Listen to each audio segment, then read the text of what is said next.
Bismillahirrahmanirrahim. Assalamualaikum warahmatullahi wabarakatuh. Alhamdulillahi rabbil alamin wa bihi nasta'in ala umurid dunya waddin. Wassalatu wassalamu ala asrafil anbiya'i wal mursalin sayyidina wa habibina wa qurrata a'yunina sayyidina Muhammad sallallahu alaihi wa alihi wasallam. Allahumma inna nas'aluka fahman nabiyyin wa hifdzal mursalin wa ilhamul malaikatil muqarrabin. Rabbi israh li sadri wa yassir li amri wahlul 'uqdatam min lisani yafqahu qawli, amma ba'd. Hadirin jamaah Kismis yang dimuliakan oleh Allah Subhanahu wa taala. Alhamdulillah wa syukurillah atas karunia nikmat yang Allah Subhanahu wa taala berikan kepada kita, sehingga pada pagi hari yang cerah ini Allah masih mengizinkan kita bisa sama-sama berkumpul di satu majelis yang insya Allah penuh dengan curahan rahmat ilahiyah, penuh dengan keberkahan. Mudah-mudahan segala hajat kita duniawiyah wal ukhrawiyah diqadha oleh Allah Subhanahu wa taala. Dan tidak lupa, mari sama-sama kita bacakan doa untuk saudara-saudara kita yang sedang sakit, terkena musibah. Mudah-mudahan Allah angkat penyakitnya, Allah akan berikan kesabaran atas musibah yang menimpahnya, dan mudah-mudahan kita yang hadir di tempat ini dijaga oleh Allah Subhanahu wa taala dalam keadaan sehat wal afiyah. Dan lebih terkhusus ketua majelis kita atau pimpinan majelis kita Al-Hakim, mudah-mudahan Al-Habib Abdul Hakim Al-Khela diberikan kesehatan oleh Allah Subhanahu wa taala, dijaga oleh Allah sampai beliau kembali ke Indonesia. Amin ya rabbal alamin. Bapak-bapak, ibu-ibu yang dimuliakan oleh Allah Subhanahu wa taala, pembahasan kita pada pagi hari ini yaitu tentang masalah al-adab. Adab di dalam kita menuntut ilmu, adab di dalam kita duduk, adab di dalam kita bercakap-cakap, adab di dalam kita berinteraksi, adab ketika kita makan, adab ketika kita duduk, dan adab ketika kita menyapa. Semua itu adab. Makanya kalau ditanya mana yang lebih utama, ayyuhuma aula, al-ilm awil adab. Kalau ada yang bertanya mana yang lebih didahulukan, adab dulu apa ilmu dulu? Kenapa adab didahulukan? Padahal orang dia akan beradab kalau dia ada ilmu. Kenapa adab didahulukan? Karena Nabi kita Nabi Muhammad sallallahu alaihi wasallam pertama-tama ya mendapatkan pendidikan langsung, penggemblengan langsung dari Allah Subhanahu wa taala. Hadisnya masyhur, adabani rabbi fa ahsana ta'dibi. Aku digembleng, aku diajarkan budi pekerti oleh Allah, al-adab ya, dengan sebaik-baik ya pengajaran dan sebaik-baik penggemblengan. Nabi tidak berkata allamani rabbi, aku diajarkan oleh Allah, enggak, lakin adabani rabbi. Ini menunjukkan betapa unggulnya, betapa kedepannya, dan betapa ya pentingnya sebuah adab. Al ilmu bidunil adab, kalau ilmu itu tanpa dilandasi oleh adab, ya fasahibuhu su'ul adab, pasti orang si pemilik ilmu itu su'ul adab, buruk adabnya. Adab ini ya hal-hal yang paling banyak dimiliki oleh para nabi, banyak dimiliki oleh orang-orang soleh, salihun, yang mana mereka itu mengutamakan ilmu dibanding adab. Kita banyak mendengarkan kisah-kisah tentang orang-orang mereka penuntut ilmu ya, ketika mereka mendatangi ulama, orang yang luar biasa, mempunyai kepintaran yang hebat, luas di dalam keilmuannya, sehingga orang si Thalib ini yang belajar itu sebetulnya bukan ilmu yang dia mau ambil dari si ulama itu, tetapi adab, suluknya, akhlak dari si pengajar itu, muallim. Sehingga dia akhadha minnu adaba, mengambil adab darinya. Makanya kalau duduk sama ulama itu yang kita lihat apa? Ilmunya apa adabnya? Adab. Bagaimana si ulama cara berbicaranya, bagaimana si ulama ketika dia masuk ke majelis, kemudian cara duduknya, cara bangkitnya, cara menyapahnya, senyumannya, itu semua adab, bapak-bapak. Itu semua akhlak. Jarang kita dapat ada ulama kalau datang udah gaduh, ya, datang mukanya anu atau langsung, nggak ada. Pasti adab lebih diutamakan oleh mereka sebelum dia mengucapkan ilmu, sebelum dia memberikan ilmu. Adab dulu sebelum berbicara, diam, tenang, ada doa yang dia panjatkan, ya. Tidak main bapak-bapak, ibu-ibu, apa kabar sekarang? Enggak begitu, ya. Adab itu penting. Ya, kalau orang nggak punya adab, hatta ilmunya segunung, ya percuma. Jatuh harkatnya di mata orang, di mata Allah, tak berharga. Orang imamannya 7 lapis, dek imamana, ya seloyang lah, ya imamah, dek imamah. Tapi teboga ilmu, teboga adab, kumaha tuh. Walaupun dia orang bilang hafal kitab-kitab, luar biasa kalau bicara tuh, ya membuat orang takjub, tertarik dengan bahasanya, tutur katanya, ya penyusunan kata demi kata itu tersusun rapi seperti orator, seperti orang yang punya pengalaman luar biasa. Tapi teboga ada, akhlak nggak ada. Kadang-kadang lagi enak bicara, dia minum sambil berdiri minumnya karena haus, ya. Kenapa? Nggak dikasih kursi si ulamanya ini, sehingga dia berdiri ceramahnya, disodorkan air, dia minum dalam keadaan berdiri. Kenapa nggak duduk? Subhanallah, ya. Kadang-kadang, ya, adab ini nggak bisa orang bilang spontanitas. Adab ini butuh penghayatan, butuh meresapan, orang bilang. Tidak asal kun fayakun adab ini. Penting bapak-bapak. Orang kalau sudah adabnya luar biasa pasti boga ilmu. Orang kalau sudah adabnya ada, ilmu gampang masuk. Nyerap ilmunya, gampang masuknya. Tapi orang kalau punya ilmu nggak punya adab, ilmunya lari kabur, menjauh dari dia, tak mau mendekat. Adab di dalam bersalaman penting. Saya banyak melihat, ya, sebagian orang kadang-kadang kurang menghargai orang yang lebih tua. Orang yang kadang-kadang maaf ya sudah beruban, kolot, ya. Kita masih muda, kadang-kadang tangan kita mau dicium sama mereka. Sungkan kita mah. Sungkan. Al Habib Ja'far, abahnya dari Habib Ali, Batu Pahat, Malaysia. Siapa yang kenal Habib Ja'far bin Ahmad Al-Idrus? Wali min auliyaillah, ya. Bahkan Habib Ali anaknya juga luar biasa, wali mastur yang luar biasa ke wilayahnya. Bukan cuman mimpi Nabi, berjumpa Nabi secara langsung, ya qadatan.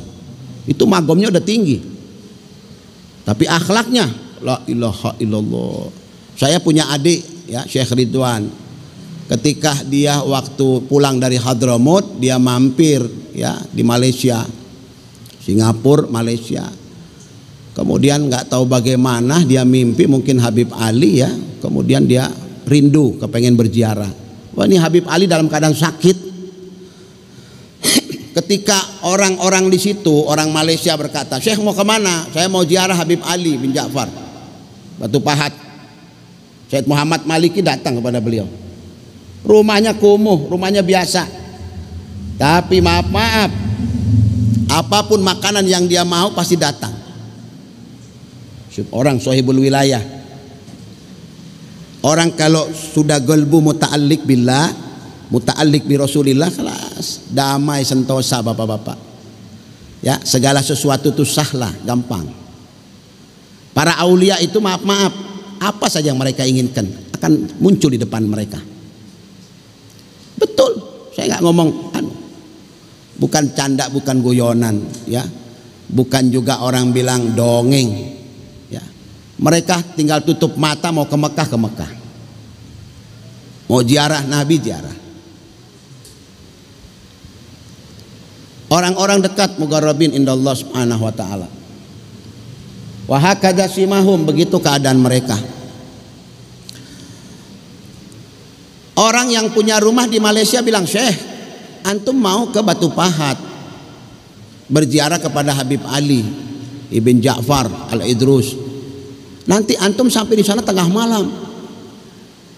Nah, Habib Ja'far itu tidak mau terima tamu maghrib ke atas, nggak mau. Kalau sebelum maghrib dia masih mau terima. Kalau maghrib ke atas udah nggak terima tamu. Hadirin, bertamu itu kalau di waktu maghrib kurang bagus. Itu waktu zikir. Al ulama wasalihun masyghulina billah. Mereka sibuk sama Allah. Zikir itu enak, nikmat. Ibu-ibu, orang kalau udah megang tasbih itu hati tentram, belum dibaca. Baru megang, belum dibaca. Kumaha lagi kalau dibaca. Antum pernah nggak kalau zikir khusyuk, mengucapkan Allah tapi khusyuk dari hati? Allah, Allah, Allah, Allah, Allah, nggak apa-apa. Tapi pernah nggak khusyuk? Pernah nggak mengucapkan satu kali Allah tapi khusyuk dari hati? Bergetar jiwa antum, seakan-akan antum mengakui kebesaran Allah. Satu subha, satu kalimat subhanallah atau Allah dari mulut wali Allah beda. Mereka kalau sudah bilang Allah itu lain, tembus. Allah, Allah, Allah, Allah. Kalau mereka ya Karim, ya Karim, ya Karimu, wahai yang Maha Karim, Engkau ya Allah. Kalau diucapkan dengan khusyuk, khudu, hatena hadir ketika diucapkan, beda bapak-bapak. Coba ibu-ibu rasakan, duduk di tengah malam sendirian, gelapkan lampu, ngadep kiblat, dalam keadaan wudhu, ucapkan kalimat-kalimat itu. Kalau nggak bergetar, kalau nggak merasakan nikmat, ya Allah, ludah muka saya. Nikmat seperti dunia ini milik kita. Seakan-akan hajat kita tuh dibayar semua sama Allah. Kalau kita khusyuk, kita nggak pernah khusyuk. Sholat nggak khusyuk, ngadep Allah nggak khusyuk. Ngadep Allah sama seperti ngadep pejabat. Tidak membedakan. Takbirnya orang aulia sama takbirnya kita beda. Mereka ketika takbiratul ihram itu beda. Ketika mereka mau siap saja itu udah beda. Ketika menghadap saja istiqbal itu udah beda. Hadir semua, jasadnya hadir, ruhnya hadir. Kita mah enggak, jasad yang hadir, ruhnya nggak tahu kemana. Ruh kita doyan gentayangan, kayak kuntilanak. Ada di masjid tapi nggak tahu ruhnya kemana. Sehingga yang dia hafal jumlah pintu, jumlah orang, ada orang batu, ya, ada orang bersin, itu yang ada sama dia. Tapi nggak pernah merasakan kehadiran Allah. Ghafil, lalai. Bapak-bapak, ibu-ibu, maaf. Kalimat satu Allah saja yang keluar dari mulut kita, hati khusyuk, Allah haramkan jasad kita dibakar di api neraka. Satu kalimat Allah, tapi betul-betul dari dalam hati, ya, min somimil galab, dari lubuk hati yang paling dalam. Allah, dengan mengeluarkan air mata, itu akan menyelamatkan engkau dari api nerakanya Allah. Jangan main-main. Ini kalimat-kalimat tauhid ini, kalimat-kalimat asma-asma Allah ini luar biasa. agung. Makanya aneh kalau ada orang sholat tapi dia nggak merasakan lazzatus sholah, lezatnya sholat, lazzatul ma'allah. Saya berapa kali sering mengingatkan bapak-bapak, ibu-ibu, ada orang wali ketika tahajud ta'asyuk sama Allah, tahu lagi asyik sama Allah, nggak mau diganggu. Ayam berkokok menunjukkan waktu subuh fajar akan tiba. Ayam tuh berkokok, keluar si wali ini, dia ajak ngomong itu ayam, uskut, diam. Kita mah enggak, sholat lagu nyala, HP kita bermusik, sholat kitanya di tengah malam, masih mengharapkan ada SMS masuk, ya, atau kita ada janji sama orang, gol nggak besok ini, itu menantinya luar biasa. Pernah nggak antum ketika sholat antum menanti rahmatnya Allah? Pernah nggak? Jarang. Yang kita nanti cuman bisnis, kita nanti cuman dunia. Harapan hatta di sholat masih menunggu dunia. Tujuannya cuman dunia. Nggak pernah ada tujuan kepada Allah Subhanahu Wa Taala. Kalau mati kumaha? Apa kita sudah siap? Memangnya kuburan itu yang kita lihat 2 meter kali setengah meter itu tidak menakutkan? Paling buruknya pemandangan kata Nabi Muhammad, ma ra'aitu mandaran illa wal qabru afdahu min. Aku belum pernah melihat satu pemandangan di muka bumi kecuali kuburan lebih mengerikan kata Nabi Muhammad. Antum wa ana saufa nadkhulun, saya dan kalian akan masuk ke dalam kubur itu. Mau atau nggak mau? Turid atau maturid? Walakinnallaha arad. Tapi Allah mau untuk kamu masuk mampir ke situ. Hati-hati. Kecamkan kehidupan ini, kehidupan penuh arti, kehidupan yang luar biasa, ya, kehidupan yang penuh keagungan, penuh kemuliaan. Makanya seorang wali Allah, mereka itu punya waktu-waktu khusus, tidak bisa diganggu. Ketika adik saya memaksakan diri untuk hadir, dia katakan kepada orang Sohibul Bait itu, nggak apa-apa, antarkan saya ke sana. Ketemu atau nggak ketemu, ketemu atau nggak ketemu, yang penting dia tahu aku akan datang untuk menziarahi dia. Hatinya bulat, kepengen ketemu sama wali khas, ya, wali yang luar biasa. Siapa yang nggak kenal Habib Ali bin Ja'far Al-Idrus? Luar biasa, makannya sedikit, ibadahnya luar biasa, mukanya penuh cahaya, orangnya zuhudnya luar biasa, sederhana, tidak cinta sama harta. Subhanallah, tawasul saya punya adik, ya, kemudian sampai di situ maghrib lewat, pencet bel, keluar ajudannya. Siapa? Saya dari Malaysia. Dari Malaysia tuh ke Batu Pahat itu perjalanan yang lumayan berjam-jam. Jadi ibarat kalau kita sore dari Purwakarta sampai ke tempat itu, ya, tengah malam. Itu waktu wirid-wiridnya beliau. Tapi subhanallah, karena hati bulat, karena ada isyarah dan bisyarah, ya, membuat dia datang untuk berkunjung, diterima. Sampai yang punya rumah itu yang dari Malaysia tuh dia ngomong, ya Syekh, demi Allah belum pernah Habib Ali terima tamu di jam-jam begini. Cuman ente belum pernah.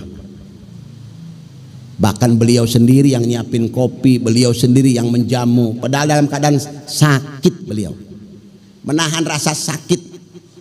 Para wali itu kalau sakit sabar, ya, tidak berteriak mereka.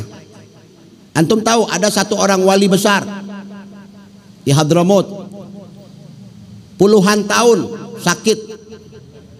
Karena sakitnya beliau sampai di belakang beliau itu ada lubang. Di belakang beliau itu ada lubang, ya, kalau tangan dimasukkan masuk ke lubang itu. Antum bisa bayangkan bagaimana rasa sakitnya itu. Nggak pernah ngeluh, nggak pernah ngomong sama istrinya. Istrinya masih ada, disembunyikan penyakit itu. Ketika beliau meninggal dunia, dimandikan jenazahnya, kaget keluarganya. Puluhan tahun dia menyembunyikan lukanya itu.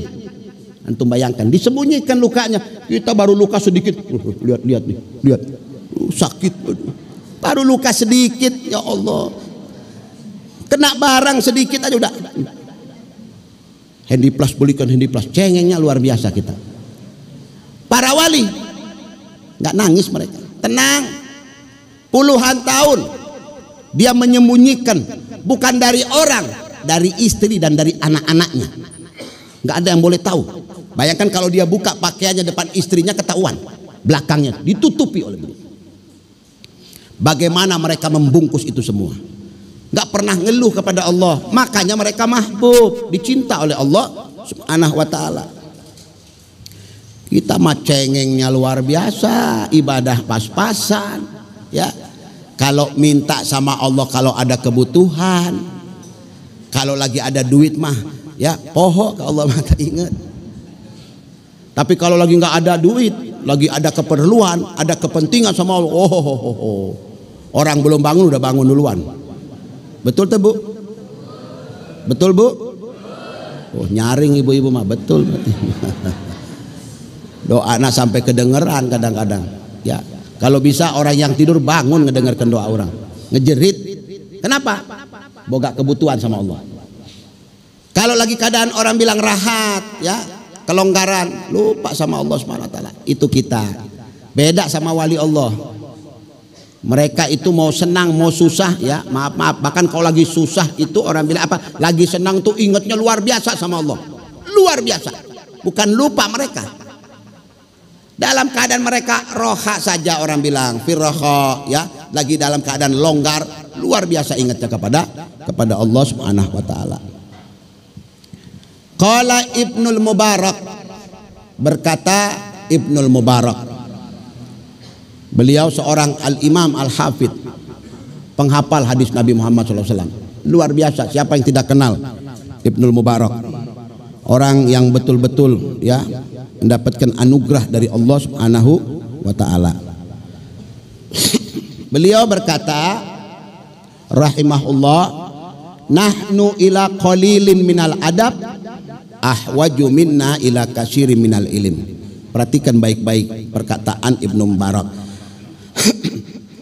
Boga adab walaupun sedikit, ya kata beliau, punya adab walaupun sedikit itu lebih daripada kami butuhkan, daripada banyak ilmu tapi tidak punya adab.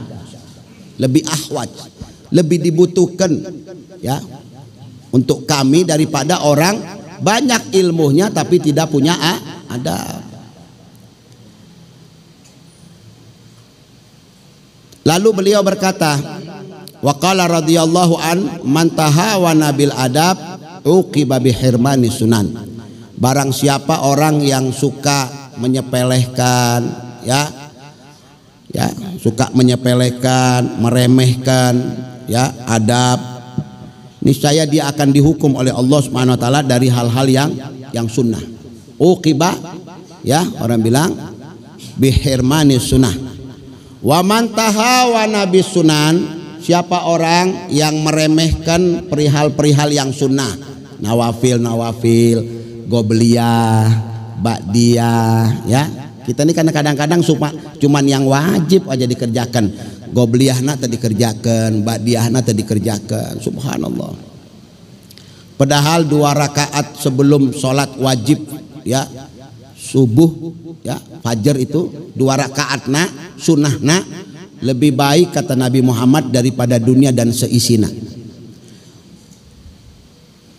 Rakaataini qablal fajri khairun minad dunya wa ma fiha. Ini bapak-bapak ibu-ibu menunjukkan betapa luar biasa sunnah 2 rakaat gobliyah fajar itu kedudukannya mengungguli, lebih bagus, lebih afdol daripada dunia dan seisi-isina. Hitung weh berapa emasna di dunia ini, nikelna berapa, ya, hasil bumi sabra. Bayangkan antum, bukan cuman rumah-rumah, istana-istana. Khairun minad dunya wa ma fiha, kata Nabi Muhammad. 2 rakaat. Itu belum sholat wajib subuhna, belum sholat wajib. Ini baru makom sunnahna yang 2 rakaat. Gila bener-bener luar biasa. Islam ini ya Allah.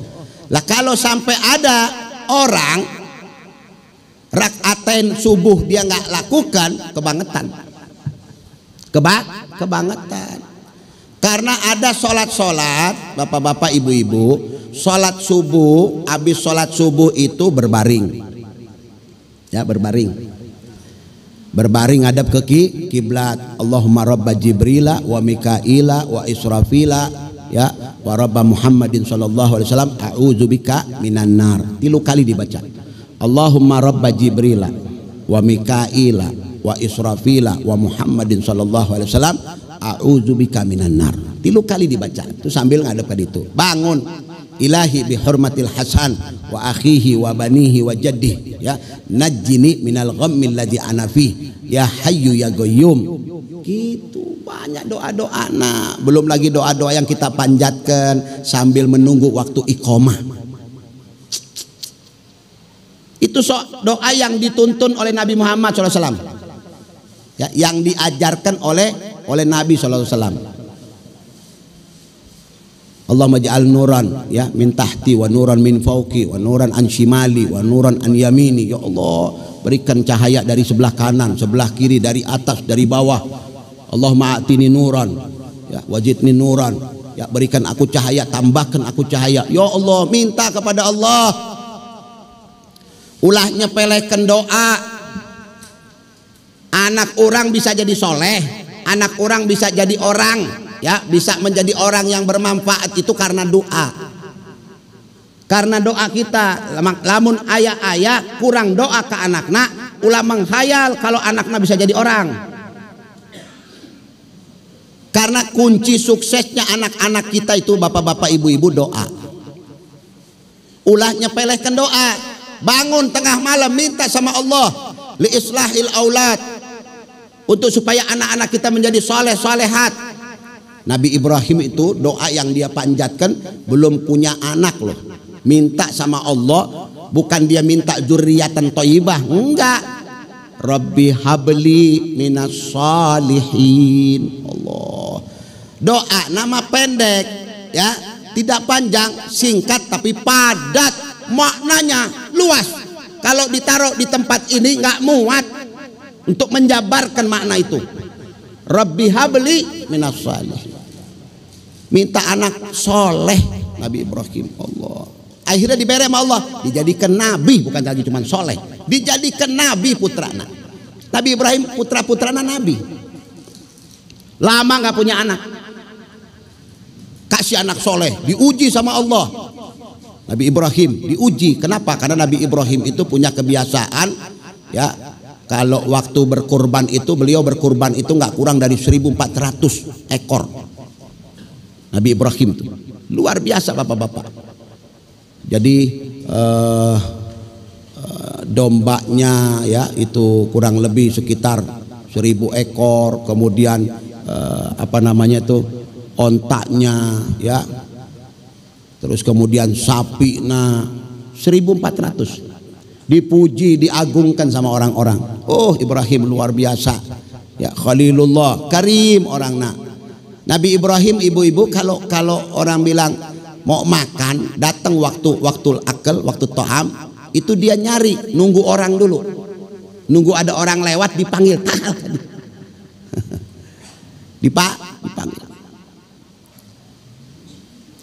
dipanggil ya.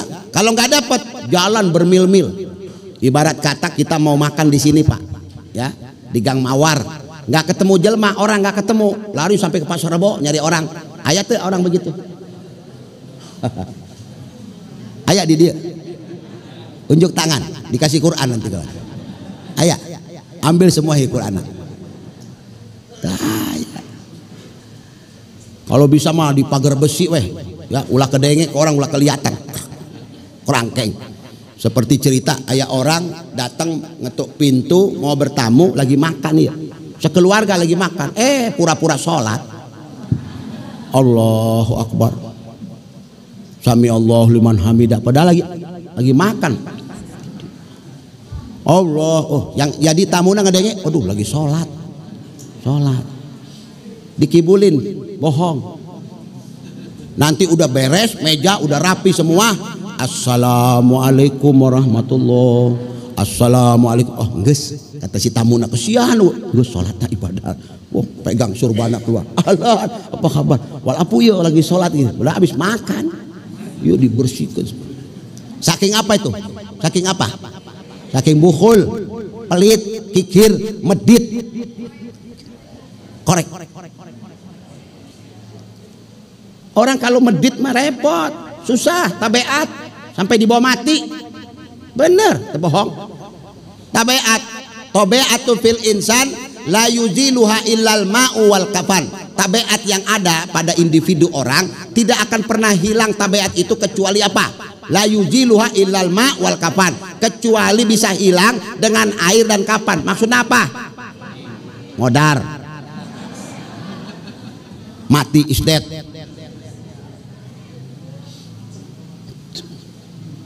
Baru hilang tabeatna, pelitna, sifat kikirna, sifat cerewetna hilang.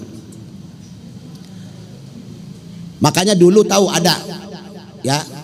Makanya bapak-bapak nih ya, maaf, yang di rumahnya punya istri cerewet ya. Yang di rumah punya istri cerewet, berbanggalah. Berbangga. Berterima kasih, bersyukur kepada Allah. Jangan pernah gusar, jangan pernah marah kalau di rumah punya istri cerewet. Sabar. Sudah mungkin istrimu itu yang akan mengangkat derajatmu nanti. Turfa magamak, diangkat. Tahu Syekh Abdurrahman Bajal Haban? Tahu? Di Yaman sana, di Tarim, di kota Hadramut. Saya pernah menziarahi kuburannya. Syekh Abdurrahman Bajal Haban, magomnya tinggi. Ya istrinya super cerewet, bukan lagi cerewet ya, super. Tahu kalau udah bicara Superman, ya, super hero, berarti udah super udah. Bukan jarum super ya, kan? Cerewetnya luar biasa. Lakinya, pokoknya. Udah, baru kupingnya dianu. Tiap masuk rumah, kasih belanja begini, udah terima. Kasih anu, udah terima. Tercukup, tak anu. Ya biasa, namanya istri cerewet mau kumaha tuh. Syukuri, ada nikmat dari Allah. Sudah itu yang bikin ente saraf-saraf ente jadi bangkit semua. Kalau dia cerewet, kan kalau dia diam kumaha tuh. Tapi wow, ente anu, ya darah naik turun. Jadi enak refreshing kita nak. Kumaha kalau dia diam, kita ngomong gagu, repot kita nak. Ini kisah nyata, bukan saya asal-asal ngomong, bukan dongeng. Kisah nyata, boleh buka di kitab-kitab. Syekh Abdurrahman Bajal Haban dapat wilayah wali karena istrinya. Bayangkan, karena sabar ngadapi istrinya dapat wilayah wali. Doa nak dipakai buat tawasul sama orang. Satu saat ibu-ibu, bu, nama-nama manusia ya, bukan malaikat. Nama-nama manusia punya keterbatasan. Karena sudah sampai puncaknya, tahu puncak. Orang kalau udah puncak mah mau puncak gunung ke Hiroshima ke mau puncak apa, pokoknya puncak udah paling tinggi. Udah sampai mentok di puncak, nah terkuat Syekh Abdurrahman keluar. Pamit bilang mau refreshing. Ayo pergi buntelkan semua nak barang-barang nak dibawa. Gak jauh dari rumahnya tuh ada gunung, tahu ada gunung. Dia naik ke atas gunung itu. Tujuannya apa? Guys, bersemedi ya, bertapa. Kalau orang-orang dulu tuh berkhulwah, tapa. Rupanya ayah goa. Goa yuk. Masuk ke dalam, ayah jelma di situ. Ada orang, ada tilu orang sedang beribadah di situ. Pulan. Dia bilang, saya boleh ikut bergabung sama kalian? Oh silakan. Ente siapa? Anak hamba Allah. Kata si Syekh Abdurrahman Bajal Haban. Enggak cerita tentang istri. Ente. Dia pokoknya lari dari rumah, mau larikan istrinya ya. Udah nggak kuat, kabur dia nak. Ini kadang-kadang baru setahun 2 tahun berumah tangga, istrinya cerewet udah nggak sabar. Sabar, tunggu sampai 70 tahun. Siapa tahu diangkat jadi wilayah, jadi kewalian. Akhirnya kemudian orang-orang ini mengatakan kepada Syekh Abdurrahman Bajal Haban, kalau kamu mau bergabung sama kami ini ada ya rutinitas ya, ada apa namanya tuh gantian lah orang bilang ya. Jadi kita ada pekerjaan yang bergantian. Oh begitu? Iya, nanti hari ini cari makan si Fulan yang nyari makan. Untuk kita nih berempat jadinya sama kamu. Kan saya 3, kamu 1 orang nambah. Jadi kita bergiliran. Nanti hari kedua Fulan. Aduh, oke, kata si Abdurrahman. Dia pikir ini di hutan, ya di gunung. Mau cari makanan di mana? Tiba-tiba pergi orang pertama, dilihat sama Syekh Abdurrahman. Mereka beribadah semua di situ.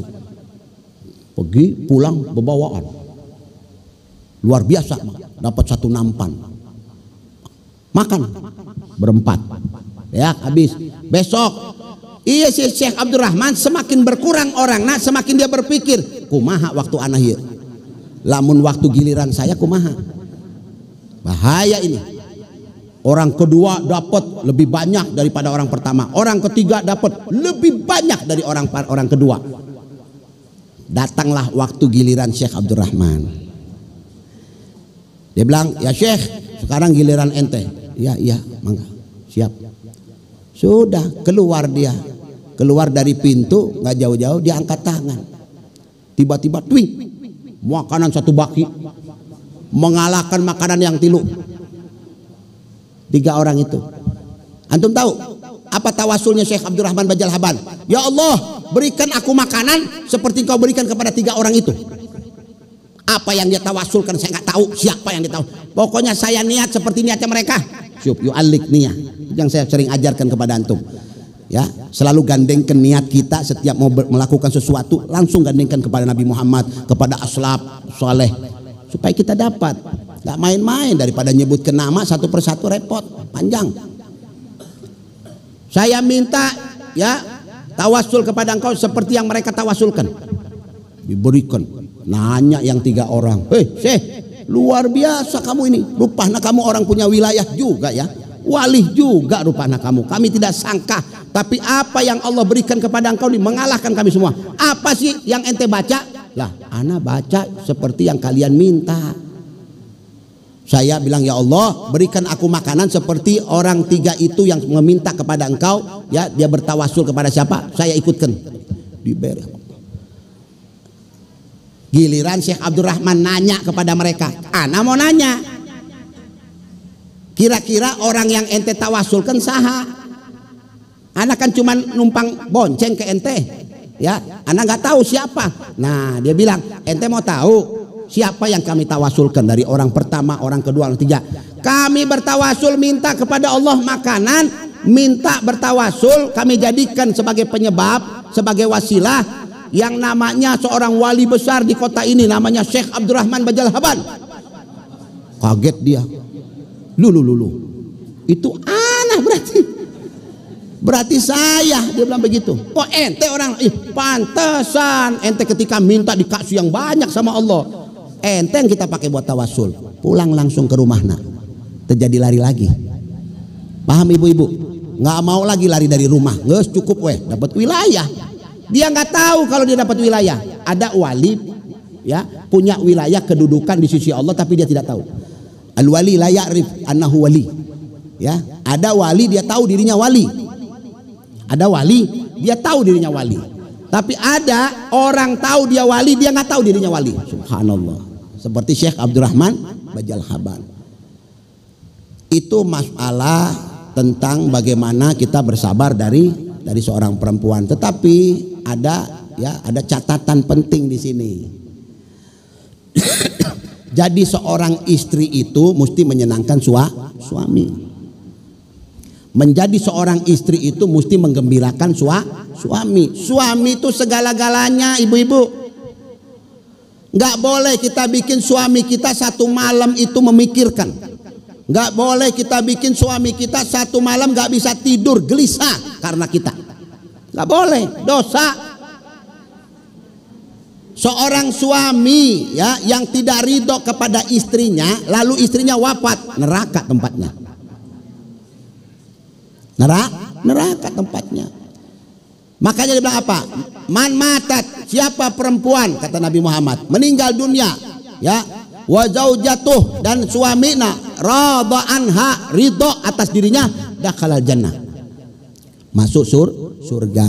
Oman matat, siapa perempuan, kata Nabi Muhammad, wafat, wa zaujatuha la yardha anha, suamina nggak ridho sama dia walaupun ibadah nak nyungsep, mau tengah malam bolak balik puasa na luar biasa, sodakoh na luar biasa, infaknya luar biasa, pokoknya ya hebat lah ibadah-ibadahnya, luar biasa ibadahnya, ya, orang nak karimah. Tapi ketika dia wafat, suaminya nggak ridho sama dia, neraka tempatnya ibu-ibu. Ya, jadi perlu kita pikirkan baik-baik. Makanya saya sering mengingatkan kepada orang yang sedang mau berumah tangga, atau yang sudah berumah tangga, atau yang sedang cekcok. Jadikan suamimu ketika kau sudah menikah dengannya, jadikan suamimu sebagai pengganti ayah dan ibumu. Kenapa? Karena surga yang tadinya ada di telapak kaki umimu yang melahirkanmu, wahai kaum ibu-ibu, kaum wanita. Kalau belum nikah tuh surga ada di telapak kaki ibu, tapi kalau sudah menikah surga berada di telapak kaki suami. Ngapain rajin-rajin hadir majelis ilmu, rajin-rajin pergi berziarah, ya, kemana-mana ada ulama di sana didatangi minta doa, tetapi kita menyakiti suami kita di rumah, percuma, nggak diterima amal kita, kosong. Walaupun orang bilang khatam Al-Quran 1 kali, 1 hari khatam 30 juz, gak bakal bisa dia mendapatkan anugerah, tidak akan pernah bisa mencium surga kalau suaminya tersakiti. Jadi poinnya ibu-ibu, jangan menyakiti suami. Karena ya suksesnya kita di hadapan Allah, suksesnya kita di akhirat, kumaha suksesnya kita membina rumah tangga dengan suami. Ini catatan poin ya. Karena banyak saya lihat di zaman-zaman sekarang ini, istri kadang-kadang lebih ngangkat suara daripada suami. Ya. Tadi mah cerita tentang ibu-ibu, tadi cerita mah tentang Syekh Abdurrahman Bajal Haban. Diangkat ke wilayahan karena sabarnya menghadapi istri. Ini kita bicara masalah wilayah. Sabar, memang seorang laki yang diganyang sama istrinya, kalau dia sabar, dia tidak menuntut, dia tidak menceraikan, makomnya tinggi.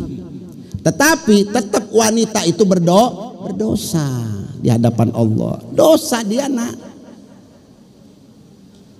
Sampai Nabi katakan, siapa seorang laki-laki menginginkan istrinya untuk berduaan bersama, istrinya nolak istrinya, alah mu capek pegel, masak capek, bapak mah mau nawai. Misal ini tidur si bapaknya tidur, si istri tidur sepanjang malam sampai subuh, dilaknat sama malaikat. Apa nggak bahaya? Makanya maaf ibu-ibu, maaf ya, memang kunci suksesnya seorang wanita itu bagaimana dia membina rumah tangga sama suaminya. Jadi ya, ukuran derajat kita, ukuran makom kita, ukuran tempat kita di surga nanti, bagaimana kita melayani suami kita. Kalau suami ridho luar biasa. Nih saya cerita, umi saya puluhan tahun, ayah saya meninggal 86 tahun, umi itu 70 lebih. Tapi maaf ya, ini sekedar orang bilang kita memberikan orang bilang sesuatu yang baik, yang bagus. Umi saya itu belum pernah ngebantah sama abah. Abah bilang A, abah bilang B, wibawah abah saya di hadapan matanya. Bahkan maaf ibu-ibu ya, kalau kita nih mau keluar, saya nih anaknya, kalau mau keluar mau pressing ke puncak kemana, itu umi nggak bakal ikut kalau abah nggak pergi. Kalau abah bilang kamu pergi aja sama mereka, nggak apa-apa, saya di sini nanti. Siapa yang ngurus, siapa ini? Dia batalkan, nggak mau. Saya mau jaga suamiku. Itu ibu saya. Waktu abah saya mau meninggal, itu umi ngebisikin di telinganya, apakah engkau ridho sama saya? Minta ridhonya umi saya ketika abah sudah sakaratul maut. Suamiku, apakah selama ini kamu ridho sama saya? Wallahi, abah saya ngomong apa? Ana radhi anki fid dunya wal akhirah. Saya ridho sama kamu dunia dan akhirat. Nangis ibu saya. Bayangkan, umi bukan anak ini, umi nyari ridhonya bapak tuh luar biasa, suami luar biasa. Saya lihat bagaimana dia menjaga perasaan suaminya, dia menjaga makanan kesukaan suaminya, dia duduk bareng. Kalau bapak saya makan, dia duduk. Apa yang perlu ditambah? Ya Allah, dilihatin suaminya makan. Mana ada wanita sekarang begitu, ibu-ibu? Suami sendirian di meja, ayah kata ibu-ibu. Ada, bener ada memang bu, banyak. Suami lagi makan, nerima telepon, HP, baca WA, lihat. Ini ibu-ibu kalau udah yang diomongin ibu-ibu udah pada naik ini. Tapi kalau tadi waktu diangkat, wah udah diam semua, adem ayam. Mesti adil ya bu ya. Saya di sini mesti adil. Tadi ibu, sekarang bapak yang diangkat. Mesti adil, jadi supaya saya keluar nggak babak belur. Nanti diancam kalau keluar, repot kita nak. Jadi itu gambaran bapak-bapak ibu-ibu tentang bagaimana pentingnya adab. Adab itu penting. Makanya dikatakan ya, tarkul adab yujibut tarat. Kalau orang meninggalkan adab, istiadab, ya wajib untuk diusir. Orang teboga adab, usir. Teboga adab, usir. Apa perlu? Mana mau Allah ketika hambanya minta sama dia, ya Allah, ya Allah. Tapi kalau ya Allah dibere. Ngotot, tahu ngotot? Kata Nabi Muhammad, kalau kamu berdoa, berdoalah dengan Allah dengan doa yang ngotot, tahu ngotot, sungguh-sungguh.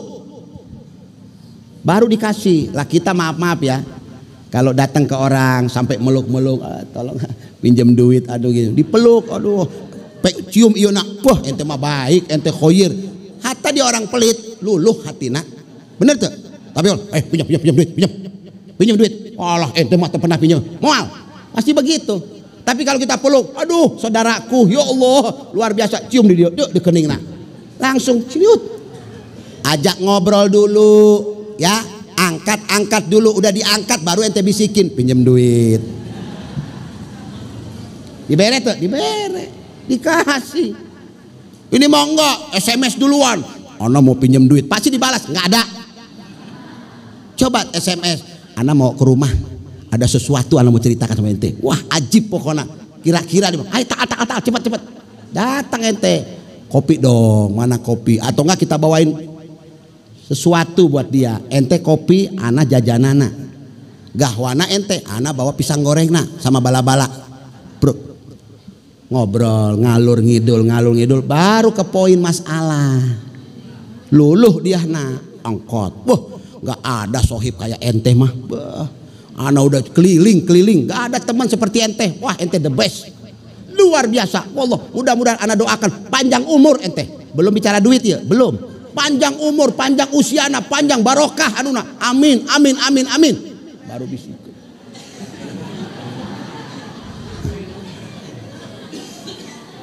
Bu, ini bapak-bapak yang banyak ketawa ini pemain berarti. Pelaku, ya. Kalau ibu-ibu mah enggak, malu kalau ibu-ibu mah.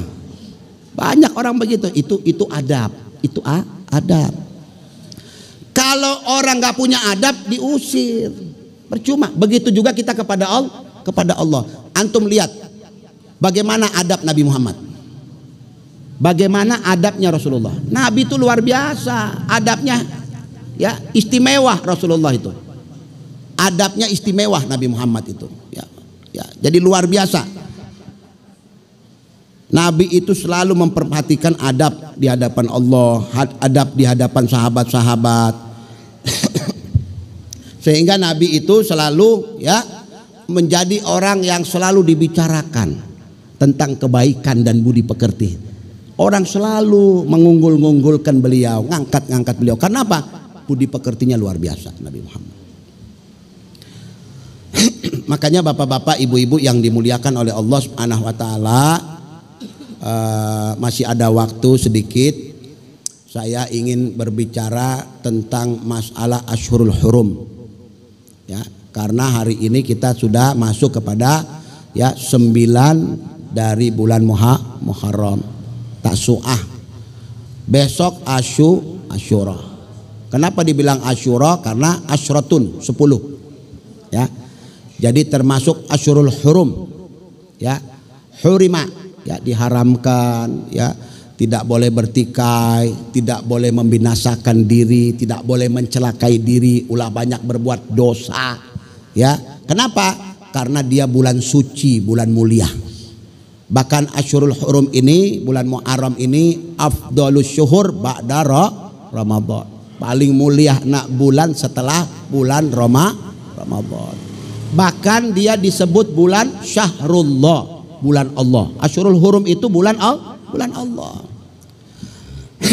Makanya dari mulai Nabi Muhammad, karena ada makna-makna hijrah di sini, ya, ada makna-makna hijrah Nabi Muhammad SAW.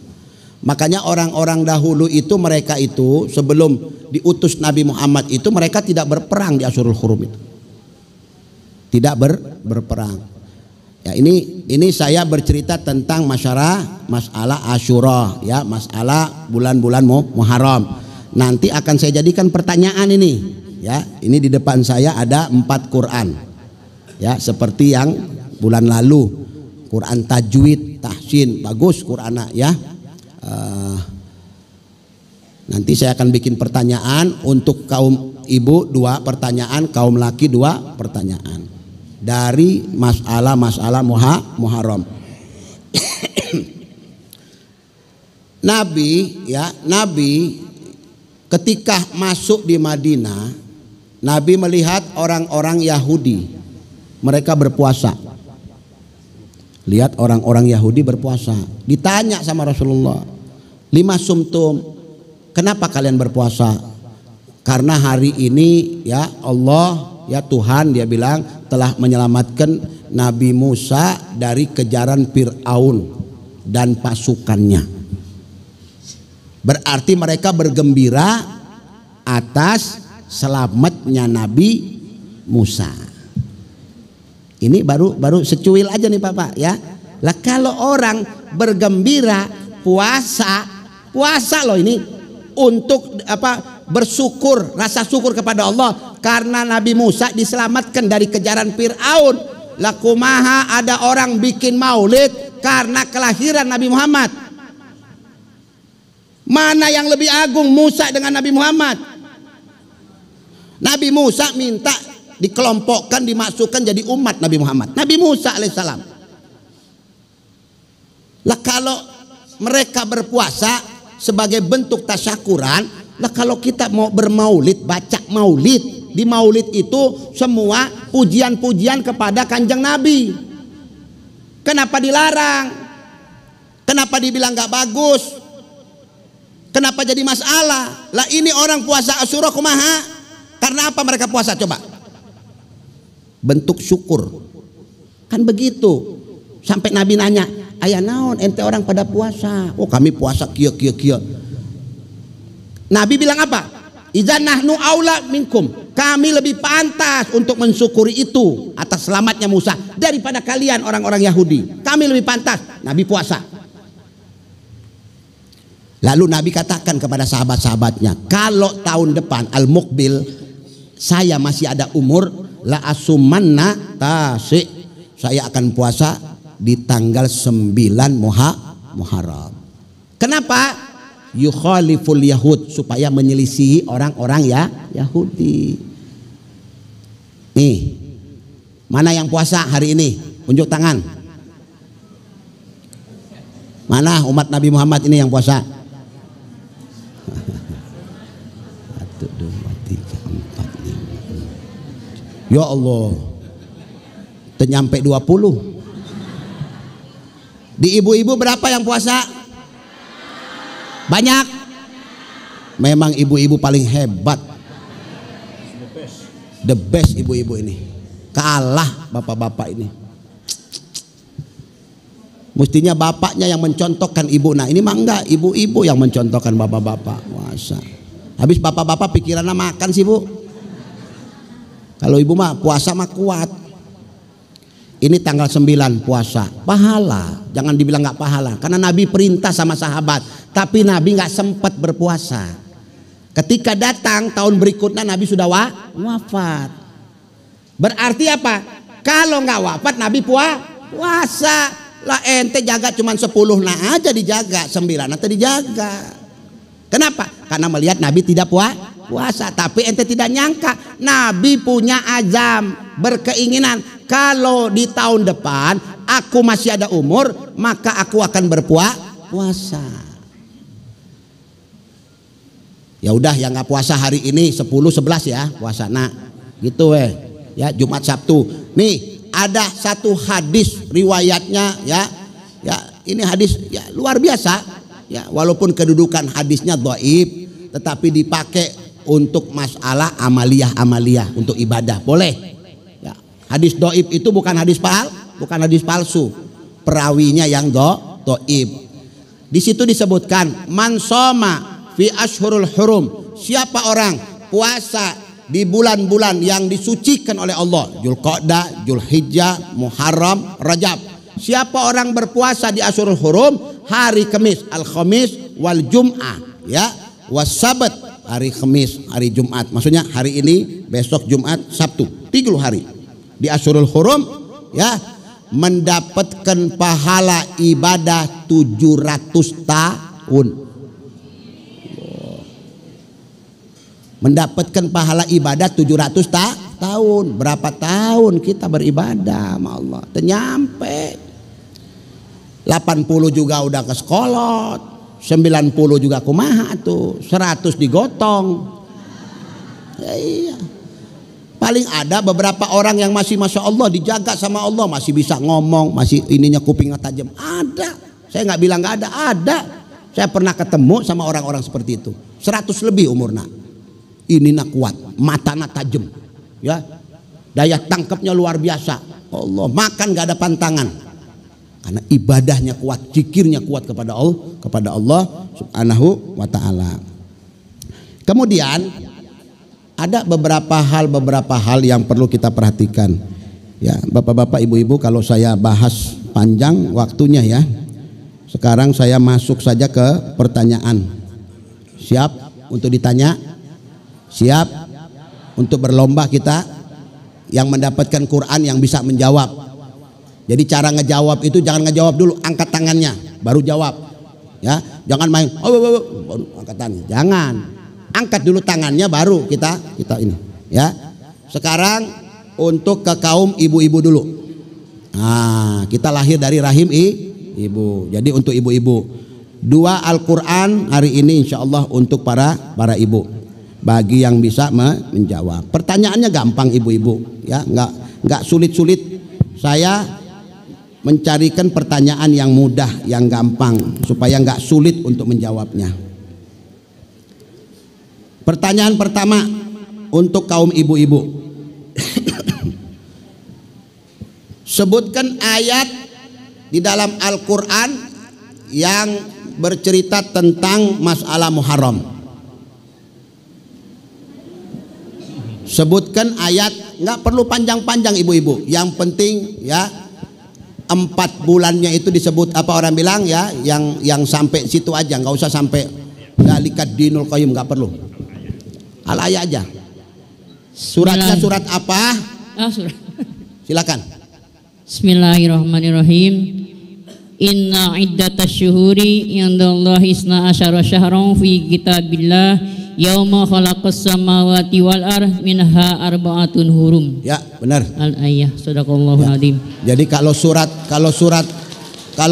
At-Taubah jangan bismillah ya, a'udzubillahi minasyaitonir rajim. Inna iddatasy syuhuri. Bagus. Satu lagi buat ibu-ibu.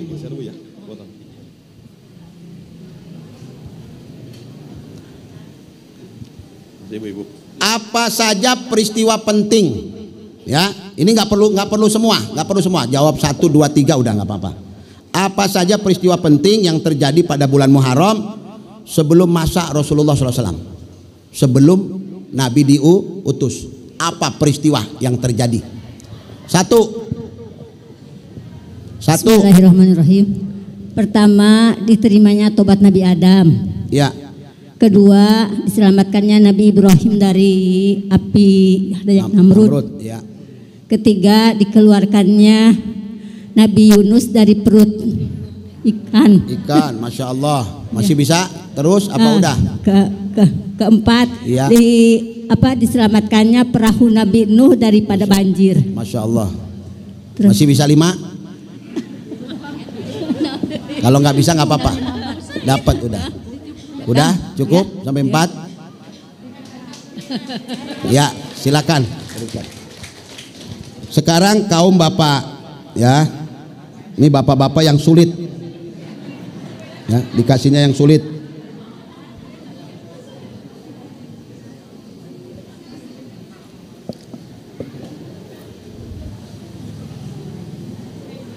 Berapa? Ya. Berapa umur Ustadz Sopyan? Berapa umur Ustadz Sopyan sekarang ini? Ini kan Muharram kita, ya kan? Pergantian tahun. Angkat tangan. Ya, silakan. Ini Ustadznya, Pak. Ada Ustadz. Ini Ustadz kita yang paling penting, Pak. Kalau nggak ada dia kita nggak bisa taklim. Ya. Dia yang muqaddimah. Ya, 30 tahun. Hah? 30 tahun masih muda. Oh. Kira-kira 30 salah, tahun. Salah. Udah Bapak jangan nebak-nebak terus. Ntar ketemu kalau ditebak. Siapa lagi? Ayo waktunya nih mepet. Silakan. 43 bukan. Wah masa dekat nggak pernah tahu tanya umur. Silakan. 40 bukan. Silakan. Hah? 38 bukan. Di atas 40. Hah? 37 di atas 40 lah ya. Ya Sat, di atas 40. Di bawah. Di bawah 40. Udah gampang. Ini kan udah pada nebak semua. 37 ada. Berapa? Hah? 32. Betul. Waduh.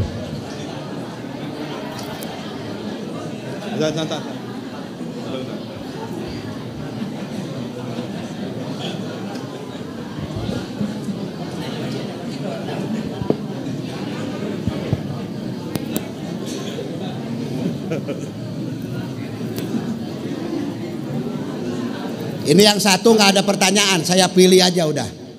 Saya pilih orangnya. Ya. Ada orang yang saya lihat, masya Allah, rajin datang, ya. Pakaiannya juga sopan, santun. Saya minta ke depan yang berkacamata, surbannya warna hitam, ada kemerah-merahan sedikit, maju ke depan.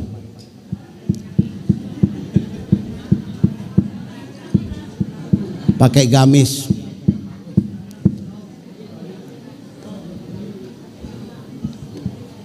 Kasih itu. Berdiri. Ya. Bapak-bapak, ibu-ibu yang dimuliakan oleh Allah Subhanahu wa taala, ya, jangan lupa besok tanggal 10 niat puasa Asyura. Ya, jadi kalau 9 nggak sempet, ya, kemudian 11 juga nggak sempet, jangan sampai besok kita nggak puasa. Santuni anak yatim, datangi ulama orang soleh, ya, kemudian nyambangi orang sakit, pakai sifat mata, mandi, ya, kemudian ya berikan nafkah, belanja kepada istri dan anak-anak yang melebihi hari-hari biasa, melebihi bulan-bulan biasa, ya. Kemudian potong kuku, mandi masnun, mandi sunnah, ya, ada 10 sampai 11, ya. Bagaimana kita untuk bisa menghidupkan, kemudian ya memberi makan kepada anak yatim, beri makan juga, dan jangan lupa mengusap kepala anak yatim. Mau saya tanya? Dapat satu, tapi Qurannya nanti, nggak sekarang. Satu orang aja. Ya. Kumaha cara ngusap? Cara ngusapna kumaha? Coba berdiri. Gua berdiri. Cara ngusapna kumaha? Nggak main ngusap ke anak yatim. Yuk. Nanti kayak jin tomang keluar. Diusap-usap mah itu mah teko. Kumaha? Dari depan ke atas. Kalau kumaha itu? Kalau siapa? Ada tafsirna, ada pembagiannya. Ada dua cara. Coba sebutkan sama saya. Ada dua cara. Ada dua cara. Mengusapnya dari bawah ke atas, tapi pakai uang gitu. Dari sini. Ya di sini. Dari sini ke belakang. Ke belakang. Nah, itu untuk siapa? Anak yatim. Hah? Kumaha? Di atas ke bawah, Wah. Iya, untuk siapa itu? Udah hampir benar tadi omongan, untuk siapa? Kan ada dua, ya. Ada dua caranya metodenya. Ya. Tadi bilang dari sini ke belakang. Ya. Benar, saya nggak salahkan. Itu untuk siapa? Untuk anak yatim. Hah? Anak yatim. Untuk anak? Yatim. Salah. Ayo yang lain. Salah. Silakan Pak. Bismillahirrahmanirrahim. Untuk anak perempuan dari bawah dari belakang ke depan. Terus? Untuk laki-laki dari depan ke belakang. Hah? Dari depan ke belakang. Masih salah, masih kurang sempurna Pak. Silakan.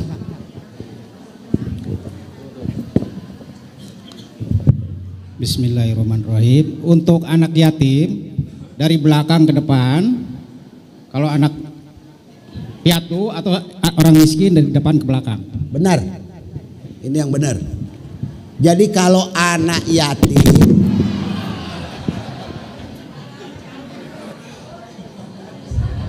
hampir gagal Pak, saya kaget soalnya. Jadi kalau untuk anak yatim diusapnya dari bagian ubun-ubun. Ya, kalau anak yatim ke depan. Cukup sekali aja. Fi kulli sya'rah, setiap rambut itu akan mendapatkan anugerah dari Allah. Nggak main-main loh. Nyenangkan hati anak yatim di hari Asyura itu pahalanya gede. Allah perhitungkan tiap helai rambut yang kita sentuh. Makanya sentuh dengan benar-benar kasih sayang, mawaddah, rahmah, bukan main asal ngusap-ngusap. Benar-benar kita kasih sayang sama dia supaya dia betul-betul terhibur. Kenapa? Dibilang anak yatim yang dia nggak punya orang tua. Makanya tadi Bapak bilang tuh kalau untuk anak yatim dari ubun-ubun ke depan. Kalau untuk anak ya walaupun dia istilahnya orang susah, anak susah, tetapi dia punya orang tua. Masih ada orang tuanya. Itu dari bagian depan sampai ke ubun-ubun. Paham? Jadi jawaban Bapak ini benar. Insya Allah Pak ya. Nanti Qurannya kalau pas waktu saya ya, insya Allah. Mudah-mudahan Allah berikan keberkahan kepada kita. Allah panjangkan umur kita. Mudah-mudahan yang musafir kembali dalam keadaan selamat, dijaga oleh Allah Subhanahu wa taala. Yang sedang belajar mudah-mudahan ditambah ilmunya oleh Allah. Dibukakan pintu al-futuhat ya, al-barakat. Allah mudahkan dalam memahami pelajaran-pelajaran. Mudah-mudahan para kru-kru ya dari Kismis dipanjangkan umur. Yang belum punya anak mudah-mudahan segera diberikan keturunan oleh Allah ya. Yang belum nikah mudah-mudahan dipertemukan dengan jodoh yang soleha ya, yang kemudian yang perempuan-perempuan soleha dipertemukan dengan laki-laki yang soleh. Mudah-mudahan Allah luaskan rezeki kita al-hisiyah wal ma'nawiyah. Allah berikan umur yang panjang dalam keadaan taat kepada Allah Subhanahu wa taala. Rabbana atina fid dunya hasanah wa fil akhirati hasanah wa qina adzabannar wa adkhilna jannataka mal abrar ya aziz ya ghafar ya arhamar rahimin. Wa sallallahu ala sayyidina Muhammad nabil ummi wa ala alihi washabihi wasallam. Subhana rabbika rabbil izzati amma yasifun wa salamun alal mursalina walhamdulillahi rabbil alamin. Bisirril Fatihah. A'udzu billahi minasyaitonir rajim. Bismillahirrahmanirrahim. Alhamdulillahi rabbil alamin arrahmanir rahim maliki yaumiddin. Iyyaka na'budu wa iyyaka nasta'in ihdinas siratal mustaqim siratal ladzina an'amta 'alaihim ghairil maghdubi 'alaihim waladdallin. Amin. Subhanakallahumma wa bihamdi asyhadu an la ilaha illa anta astaghfiruka wa atubu ilaik. Assalamualaikum warahmatullahi wabarakatuh.